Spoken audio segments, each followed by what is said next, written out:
Oi, pessoal, tudo bem? Hoje eu vim aqui para falar para vocês sobre um carinha aí, ó, tá vendo ele aí? O famoso Napoleão Bonaparte. Mesmo que vocês não saibam quem foi Napoleão Bonaparte, o que Napoleão Bonaparte fez, com certeza alguma vez na vida de vocês já ouviram falar de Napoleão Bonaparte. Às vezes a gente vê algum programa de comédia, o cara que tá louco acha que é Napoleão Bonaparte. Vamos entender a importância do Napoleão Bonaparte para a história, tá? Principalmente para a França, porque ele era francês e ele vai assumir o poder logo depois do fim da Revolução Francesa, que a gente falou na outra videoaula. Então, pessoal, o fim da Revolução Francesa, como a gente já viu, ela é marcada pelo golpe de 18 de Brumário, tá? De 1799, quando um general já meio famosinho no exército, conhecido Napoleão Bonaparte, recebe apoio da burguesia e tal, e ele acaba com a revolução e toma o poder, tá? Então, o período de poder do Napoleão Bonaparte a gente vai dividir em duas partes, tá? Vai de 1799 até 1814. No total, com uma breve interrupção, vocês vão entender, ele vai ficar 15 anos no poder. O consulado, que é o primeiro período que a gente vai estudar, ele começa em 1799 e vai até 1804. Então vamos entender, pessoal, o que era esse consulado, tá? Assim que Napoleão Bonaparte acaba com a Revolução Francesa, inaugura-se o que a gente fala que é o período do consulado, foi assim, eles fizeram uma constituição às pressas, tá? E decidiram o governo da França ia ter 3 cônsuls. Vocês não precisam saber o nome dos outros dois, tá? Só precisa lembrar que o primeiro cônsul era Napoleão Bonaparte. E vamos supor que era um cônsul, é como se fosse o presidente do país, tá, pessoal? E os outros, vamos supor assim, seriam vice-presidentes, deputados e tal, mas eles não tinham tanto poder, mas assim, tudo que Napoleão, se ele tinha uma ideia, ele tinha que dividir com esse pessoal, os outros 2 cônsuls, e Napoleão Bonaparte não gostava, assim, sabe, muito de dividir o poder, tá? Como eu falei pra vocês, o Napoleão, ele é uma figura emblemática. Tem muita gente que não consegue decidir se ele era, vamos dizer assim, um cara do lado do povo ou um cara do lado da burguesia, tá? Porque ao mesmo tempo que ele defendia os ideais da Revolução Francesa, alguns deles, logicamente, ele criticava muito as monarquias absolutistas, mas em nenhum momento ele falou de instaurar a república, né? Que é o que a Revolução pregava. A Revolução Francesa pregava a questão da liberdade, tá? A igualdade. Então, assim, tem gente que fala que ele é um soldado da Revolução, mas ao mesmo tempo que ele defendia, vamos dizer assim, puxava a sardinha pro lado dele, né? Então, pessoal, assim, quando faz uma nova constituição na França e tal, os cônsuls são os líderes, tal, principalmente Bonaparte. Então, assim, a nova constituição, vamos dizer, ela manteve o regime republicano, né, assim, entre aspas, né, porque não funcionou. Eles falavam que era uma república, mas não era bem uma república. Mas assim, ao mesmo tempo, essa nova Constituição, ela deu muitos poderes a Napoleão. Ele tinha o poder de declarar guerra, declarar paz, elaborar leis. Então, assim, uma coisa que ele fez, ele instalou a censura, porque todos os seus adversários foram presos e também os jornais foram proibidos de falar algo contra ele. Mas mesmo assim, pessoal, como ele gostava de espalhar os ideais da Revolução Francesa por aí, ele fez muitas coisas boas pelo povo também. Depois de um tempinho que ele estava lá no poder, pessoal, ele criou o chamado Código Napoleônico, tá? Que trouxe assim algumas melhorias para a França em si. Por exemplo, ele garantiu o direito à propriedade privada, né, que antes nem todo mundo tinha direito à propriedade privada. Ele regularizou o casamento civil, porque antes os pobres não tinham tanta oportunidade para casar assim, era meio estranho o negócio. Ele defendeu a igualdade de todos perante a lei, né, que é uma das ideias mais famosas da Revolução Francesa, né. Ele também respeitou o direito à liberdade individual. Tem uma coisa engraçada que então, pessoal, o Napoleão, ele criou como se fosse um catecismo napoleônico, que era uma série de regrinhas de como as pessoas tinham que se comportar perante a Deus, tá? E também diante do imperador, né? No caso ele, mas ele ainda não era imperador, tá? Daqui a pouquinho a gente vai chegar lá quando ele se torna imperador, porque ele ainda é o primeiro cônsul, tá? Outra coisa boa que ele fez, pessoal, ele incentivou muito o acesso à educação e à cultura, tá? Então ele criou bibliotecas, criou universidades, ele manteve a reforma agrária que já tinha sido criada lá pelo Robespierre, tá? O cara lá da guilhotina. E também ele manteve a reforma agrária, ele facilitou o acesso à propriedade privada, ele investiu na industrialização da França, tá? Porque naquela época só tinha a Inglaterra, né? Começou a industrialização em 1750, então o cara investiu também nessa parte, na industrialização, então ele melhorou a economia, tá? Da França, então assim, ele foi meio que bom para os dois lados, né? Ele tava ali, tipo, mantendo, né, os direitos dos pobres, e também estava investindo na indústria, na educação e tal, que ia acabar favorecendo os mais ricos. Então, assim, com isso, o Napoleão Bonaparte, ele se tornou um cara super popular, tá? Se passasse nas ruas, vai fazer lá um Ibope da vida, né? Uma pesquisa, quem é o melhor governante do país? O primeiro, o segundo ou o terceiro cônsul? Primeiro cônsul nas cabeças, sabe? Napoleão era querido por todo mundo. Então, como Napoleão estava muito popular, ele...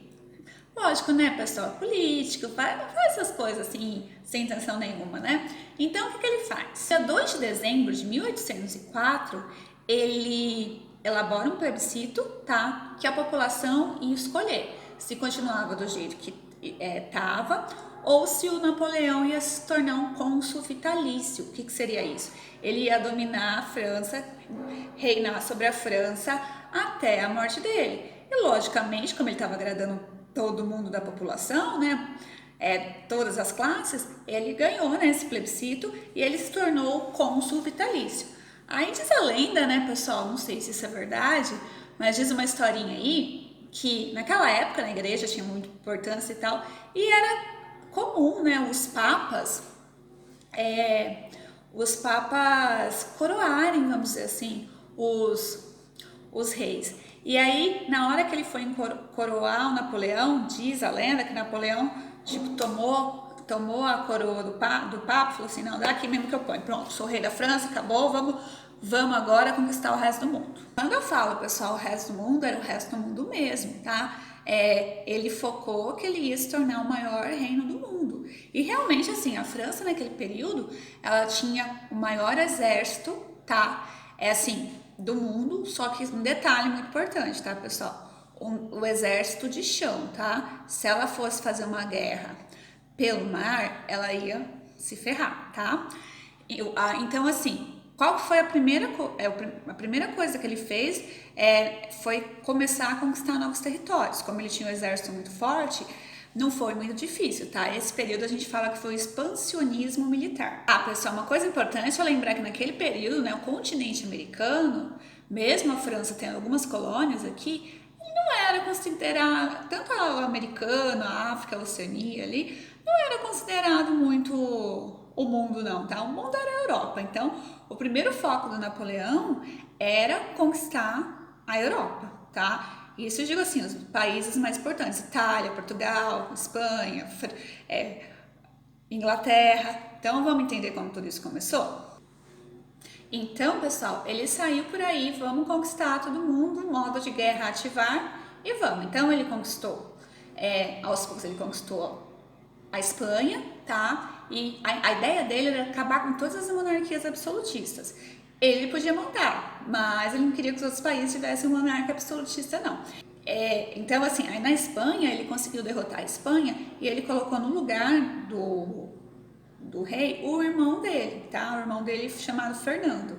Então, ele ia tentando, porque, tipo assim, não dá pra cuidar de tudo. Então, você cuida aqui, né? O outro cuida lá. Em 1808, ele invade Portugal, né, que faz com que Dom João VI venha para o Brasil, que muda a história do Brasil totalmente, mas isso é um tema da próxima aula, e ele foi conquistando. Vocês estão vendo o mapa aí para ver como vocês entenderem qual era o território napoleônico. Então, assim, ele conquistou bastante território. Só que tinha um país, pessoal, tem dois países que foram duas pedrinhas no sapato do Napoleão. Mas o primeiro que a gente vai falar foi a Inglaterra, tá? Lembra que eu falei agora há pouco que A França tinha o maior exército de chão, né, de terra no mundo, só que se ela tivesse que fazer uma batalha marítima, ela ia perder feio, né, ela não ia dar conta. E a Inglaterra, na época, a Inglaterra tinha uma marinha assim muito forte. A Inglaterra é uma ilha, né? Então, para chegar lá, Napoleão só poderia ir pelo mar. E ele sabia que a Inglaterra era mais poderosa. Então ele desistiu? Não, ele não desistiu, tá? Ele foi lá, não, vamos na fé, na coragem, vamos pegar esses inglesinhos. Ele tentou, mas ele acabou perdendo uma batalha naval. E aí ele olhou assim, mas peraí, né? Por que eu tenho Inglaterra? Já tenho praticamente a Europa inteira é minha. Pra que eu vou me preocupar com a Inglaterra? Aí, só que assim, né? Ele não ia deixar a Inglaterra de boa, lá de gracinha. Ah, legal, né? Beleza. Vocês ganharam de mim, vocês vão ficar de boa. Então ele criou um negócio que é muito importante, que vocês têm que lembrar, que é o bloqueio continental. O que foi isso? Ele proibiu que os países europeus aliados deixassem de comercializar com a Inglaterra. Então a Inglaterra não poderia vender mais nada para os países europeus e os países europeus também não iam poder mais comprar nada da Inglaterra. E lembra, naquela época a Inglaterra era potência industrial, né? Então assim, o Napoleão Bonaparte, ele fez isso com dois motivos. Um para ferrar a Inglaterra, né? Porque a Inglaterra tinha prejudicado eles, e o outro para aumentar a economia da França. Por quê? O pessoal não podia comprar na Inglaterra, a indústria da França também estava evoluindo, então vamos comprar, eles iam ser obrigados a comprar da indústria da França. No final das contas, pessoal, isso aí não deu muito certo não, tá? Porque a Inglaterra, ela estava começando a vender as mercadorias dela, realizar comércios com os países americanos que estavam se tornando independentes, tá? Então, depois a gente vai ver quando a gente falar da independência do Brasil, mas a Inglaterra foi uma das grandes apoiadoras da independência do Brasil, tá? Do Brasil de vários outros países americanos para ela conseguir ter mais mercado consumidor. E, além disso, a França, ela começou a receber muito pedido que as indústrias delas não deram conta. Então, assim, foi meio que um tiro no pé essa ideia do Napoleão, tá? De criar esse bloqueio continental. Ele não conseguiu prejudicar a Inglaterra do jeito que ele queria e não conseguiu enriquecer a França do jeito que ele queria também. Então, beleza, né? A França percebeu, Napoleão percebeu que não daria mais para enfrentar a Inglaterra, vamos deixar a Inglaterra de boa, já tem um monte de país aqui junto comigo, vamos conquistar um país que hoje é o maior país do mundo. De qual país eu tô falando? Rússia. Lembra que eu falei que a Napoleão tinha duas pedrinhas no sapato? Então, primeira pedrinha, Inglaterra. Agora, essa segunda pedra, a Rússia fez Napoleão levar um tombo assim muito grande, tá? Vocês já vão entender por quê. Quando Napoleão resolve atacar a Rússia é um país enorme, né, pessoal? Hoje é um pouquinho maior, mas já era bem grande naquela época também. Então, assim, a Rússia, eles não ofereceram resistência nenhuma. Tipo assim, eles chegaram lá na cidade de Moscou, exemplo. Nossa, mas cadê todo mundo? Cadê os soldados? Não tem ninguém. Aí o que acontecia? O exército francês ia ficando cada vez mais confiante, né? Vamos. Vai ser mamão com açúcar, vai ser fácil demais isso aqui. Só que isso, pessoal, era uma tática da Rússia, que também ela usou depois contra a Alemanha na Segunda Guerra Mundial, tá? Que também deu certo, que é chamado de terra arrasada. O que seria isso? É o seguinte, os russos, eles vão saindo do território, ele vê, tá, Napoleão tá chegando. Então, Napoleão vai andando, os russos vão se afastando. Então, só que à medida que eles vão se afastando, eles não deixam nada tudo bonitinho lá para os inimigos. Eles destroem tudo. Eles destroem mercearias, eles destroem plantações. Para quê? Para que quando o exército inimigo chegue, ele não tenha nada para poder se alimentar. Então, não tinha de onde tirar alimento. Então, já começava a enfraquecer o exército aí. Então, aconteceu que muitos soldados franceses estavam com fome, ficaram fracos, doentes, e eles acabaram desistindo de continuar a guerra, né? E aí, Napoleão foi ficando enfraquecido. Mas mesmo assim, não tinha resistência nenhuma. Tipo, se tivesse Napoleão e mais 10 lá, dava pra ir, porque não tinha ninguém esperando mesmo, né? Então, ele, como eu falei pra vocês, né, deu o exemplo de Moscou, mas na verdade ele chegou a tomar Moscou. E aí ele ficou lá, né? Tipo, Moscou é a capital do país. Eu vou ficar aqui esperando até que esses russinhos aí, eles resolvam se render, né? E pronto, a gente toma a Rússia pra gente. Mas a Rússia, pessoal, ela não se rendeu. Eles ficaram lá escondidinhos, paradinhos nos cantinhos deles. Porque eles estavam esperando a chegada do maior aliado da Rússia, pessoal. Esse aliado derrotou a Alemanha na Segunda Guerra Mundial também, que é o General Inverno. Lógico, né, gente? General Inverno não é uma pessoa, mas é um inverno de menos 40 graus na Rússia. Os franceses não estavam de forma alguma preparados para aquele inverno. Então, com a chegada do inverno, os soldados franceses que já estavam abatidos, né, fracos e tal, ficou pior ainda, né, pessoal, porque eles não estavam preparados para o inverno tão rigoroso como aquele. E assim, então, quando o inverno vem, os russos aparecem, logicamente, os soldados franceses muito enfraquecidos, a maioria deles com medo de morrer vai embora, tenta fugir, tá? E assim, uma característica do exército napoleônico era que ele nunca recuava, tá? O exército de Napoleão sempre ia para frente, não importa o que acontecesse. Essa foi a primeira vez, que foi em 1812 que acontece esse conflito com a Rússia, que o exército napoleônico tem que recuar. Então, assim, tinha acabado o mito de que o exército Napoleão ele era invencível, tá? Então, assim, uma outra coisa importante para dizer é que o exército francês ele foi para a Rússia 600 mil soldados. Chutem aí com quanto ele voltou. Menos que 100? Mais que 50? Mais que 150. Ele voltou com 30 mil soldados. Então, assim, morreu muita gente. Falam que morreu cerca de 400 mil pessoas. E o restante fugiu também, né? Porque quem não morreu fugiu. Então, assim, foi uma guerra muito negativa para o Napoleão. Ele volta para a França, entre aspas, né, com o rabinho entre as pernas. Mas eu ainda tenho um território enorme para dominar, né? Eu vou ficar aqui de boa e tal. Só que ele não nem imaginava o que ele ia encontrar quando ele voltasse para a França. Quando ele chega na França, ele está totalmente enfraquecido. E o que os inimigos deles fizeram? Eles se uniram, né, aqueles que eles tinham tomado os seus países, para dar um golpe no Napoleão, aproveitar que ele estava fraco. Então eles conseguem tomar o poder na França, eles prendem Napoleão, tá? Napoleão vai ser enviado para uma ilha que a gente chama Ilha de Elba, que é uma ilha na Itália, tá? E para os seus inimigos, vamos dizer assim, principalmente os espanhóis, estava tudo resolvido de boa. Então, para os espanhóis, estava tudo bom, tudo resolvido. Então, pessoal, depois que Napoleão foi derrotado, o irmão do Luiz, alguma coisa que eu não lembro o nome agora, não lembro o número agora, que foi derrotado, que foi guilhotinado lá na Revolução Francesa, ele assume o poder, tá? Enquanto isso, Napoleão foi para a ilha de Elba, lá na Itália. Só que assim, pessoal, esse rei, esse irmão do Luiz, só que esse rei, o Luís XVIII, ele não era lá muito popular não, tá, gente? Então, o que aconteceu? E o Napoleão era boa de lábia também.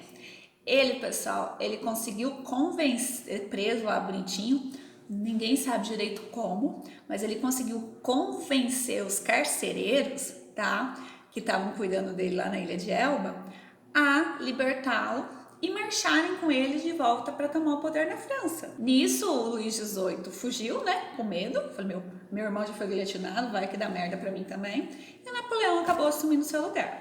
Esse novo governo, pessoal, do Napoleão, ele durou só 3 meses, tá? É chamado de governo 100 dias, porque a Inglaterra fez uma nova coligação militar, juntou 1 milhão de soldados lá e acabou com todas as forças de Napoleão, todos os seus aliados. E dessa vez eles não iam cometer o mesmo erro, né, gente? Eles não iam colocar Napoleão numa ilha pertinho para ele voltar. Então, Napoleão foi mandado para a Ilha de Santa Helena, tá? Que fica lá nos confins da África, que não tem nada perto, tá? Ficou lá até a sua morte. Tem gente que fala que a morte dele pode ter sido envenenamento, tá? Mas assim, a causa oficial é que era um câncer, uma úlcera, tá? Porque ele já tinha alguns problemas de saúde relacionados a isso. Se a gente vê, a gente até põe algumas fotos, ele coloca a mão tipo assim no peito, abaixo do peito assim, para mostrar que parecia que tava com alguma dor lá. Então assim, mas tem as teorias da conspiração que falam que foi envenenamento. Eu, sinceramente, acredito que foi de uma doença assim, tá? Com o fim da era napoleônica, pessoal, o que acontece? A França volta ao que ela era antes da Revolução Francesa, o chamado Antigo Regime, a monarquia absolutista, todos os privilégios para a nobreza, para o clero. Então, assim, tudo que todo mundo lutou para acabar, voltou, tá? Então, assim, só que, como eu falei para vocês, né, a França tinha dominado uma grande parte da Europa. Então, eles tinham que, tipo assim, vamos fazer uma reuniãozinha aí, vamos resolver, né, pessoal, como que a gente vai dividir e tal, né, quem fica com o quê. Então, essa reunião famosa, ela tem um nome, tá? Ela acontece em 1815, chamado Congresso de Viena. Tem esse nome porque aconteceu na Áustria, tá? Onde é a cidade de Viena. E ela tinha, assim, o principal objetivo era decidir quem ia ficar com qual parte. As principais decisões foram tomadas pelas 5 maiores potências da época, tá? Que era a França, a Inglaterra, a Áustria, a Prússia e a Rússia. A Áustria, pessoal, a Prússia, hoje é um país que não existe mais, que seria mais ou menos o que é a Alemanha hoje.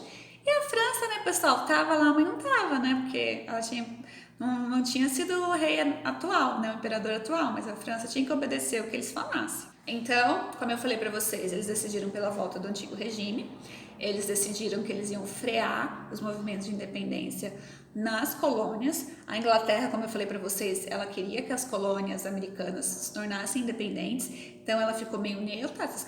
Pessoal, uma coisa muito importante desse Congresso de Viena, tá? É a questão que eles trabalharam com a ideia da base de compensação.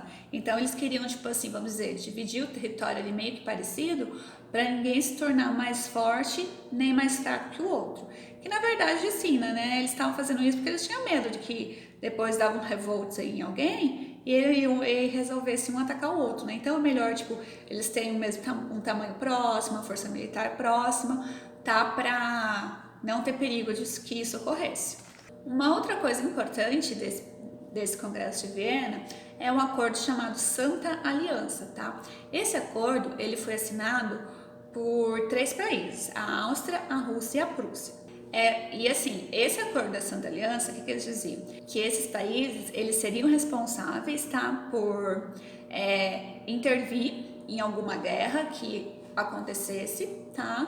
Tentavam dizer assim, eles seriam a ONU de hoje, vamos dizer, tá? Eles tinham que tentar ali manter a paz. E também eles interferiam, além de guerras dos próprios europeus, nos movimentos nacionalistas que estavam acontecendo nas colônias americanas, tá? De independência.